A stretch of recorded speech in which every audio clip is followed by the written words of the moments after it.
Hi guys, welcome or welcome back. My name is Faye. I'm a yoga teacher based in Miami, Florida, and in this video I'll be talking to you about 3 books by Black authors that I absolutely love, and they have great quotes that I'll be sharing with you if you don't want to read the whole book. So if that sounds like something you're interested in, keep on watching. So the first 2 authors I found out about in college. I was a philosophy minor, and that was honestly my favorite part about college in terms of the educational aspect. My philosophy professors were on point. They were so smart. They chose amazing authors. The first one is Roxane Gay. She is a Haitian American author who, in my feminist philosophy class, she has a book called Hunger, and we studied an excerpt from there. In that book, she talks about how women are socialized to be shamed about their eating habits. I love the excerpt, so I looked into her a little bit more. It's called Bad Feminist. She talks about media, society, and how being a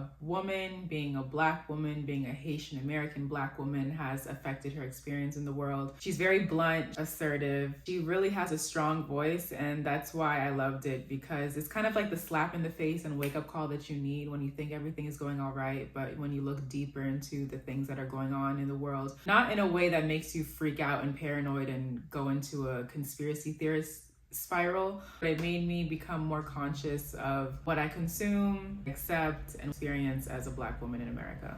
I read this book like 3-4 years ago. Do you underline or highlight, or do you leave your books blank? That's why I don't like to lend my books to people, because I like to look back on what I highlighted or underlined. So when I go back to the book, I can easily flip through and find the quote that I really enjoyed. So the one from Bad Feminist by Roxane Gay: on my more difficult days, I'm not sure what's more a pain in my behind. She does not say behind. Being Black or being a woman. I'm happy to be both of these things, but the world keeps intervening. That quote was probably my favorite quote in the entire book, because it touches a little bit on intersectionality. If you're not familiar with the term intersectionality, it was coined by Kimberly Crenshaw, who is an amazing writer as well and social civil rights activist. Intersectionality is being a part of at least 2 minority groups that are discriminated against. For example, you're Black, so you deal with racism, and you're a woman, so you deal with patriarchy, and you're disabled, so you deal with people who are ableist. You're Muslim, you deal with people who are Islamophobic. The list can go on, but I love the way she put it here, because I can identify with being Black and being a woman. I'm proud to be Black, but if I'm in the middle of Florida driving alone at night, I'm scared. I love being a woman, but when I'm getting gas at night, I'm looking left and right because I know that I'm vulnerable because I am a woman.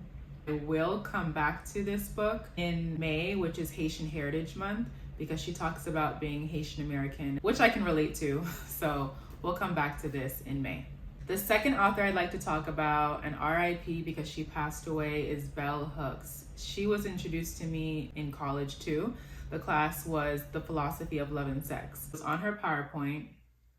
She read the quote aloud. I loved it, took a picture of it on my phone, and memorized it from that day forward. Knowing how to be solitary is essential to the art of loving. When we can be alone, we can be with others without using them as a means of escape.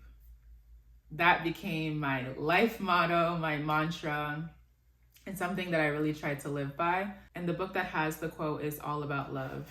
Here you can see where I underlined and highlighted it. It's absolutely beautiful, because she talks about the difference between loneliness and solitude. When you're lonely, you're desperate, you're clingy, you're looking for someone to be with because you don't want to be by yourself.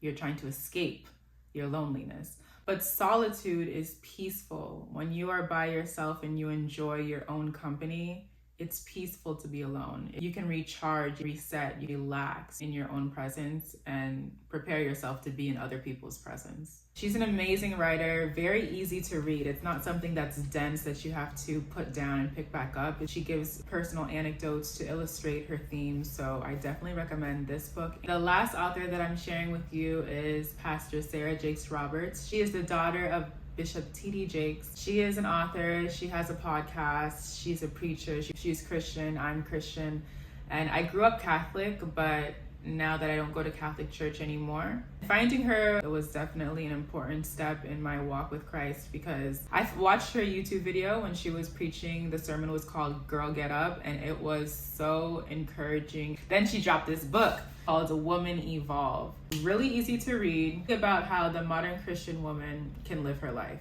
So the part that I underlined here, she introduces a new idea called soul care, and I'm not talking about Alicia Keys' skincare brand. She describes it as self-care may be something that makes you feel good afterward, but doesn't actually give you peace in the moment. Soul care leaves you feeling rested and relaxed. So self-care would be exercising to take care of your health, cleaning your space, and while you're doing it, you might not enjoy it, but when you're done, you feel relieved. Soul care as something that leaves you feeling rested and relaxed, and that is quick. You meditate, journal, read, take a bath. Something that is easy and that instantly calms you down and brings you to peace. I wanted to share this with you because sometimes you feel bad, but you don't feel like doing the things that make you feel good. You're in a funk, when you're feeling depressed, when you're feeling too anxious, you might feel paralyzed. Maybe lighting a candle, some essential oil, playing your favorite song, watching your favorite show to release and relax. That doesn't further exhaust you from whatever you are going through. Those are 3 books from 3 authors who represent what I aspire to be when I become their age. Maybe not an author, maybe not a pastor, but a woman who stands in her own right, knows who she is, and is proud of her Blackness through and through. So if you like this video, please like, comment, and subscribe. Let me know if you've read any books from Black authors that I left out, or let me know if you've read any of the books that I mentioned here. Please follow me on social media. Here's my Instagram and my TikTok. Before you go, do you like my hair? I tried to do something different. In my last video, I talked about my natural hair journey. Check that out if you didn't already. And I was like, you know what? Maybe I should do something different with my hair this time. Let me know if you like it. Until next time, I hope you act accordingly. Bye.